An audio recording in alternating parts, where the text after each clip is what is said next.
Ни ветер бушует над бором, ни с гор побежали ручьи.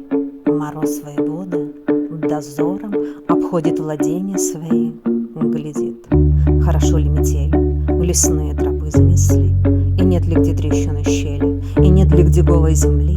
Пушисты ли сосен вершины, красив ли узор на дубах, и крепко ли скованы льдины в великих и малых водах. Идет, по деревьям шагает, трещит по замерзлым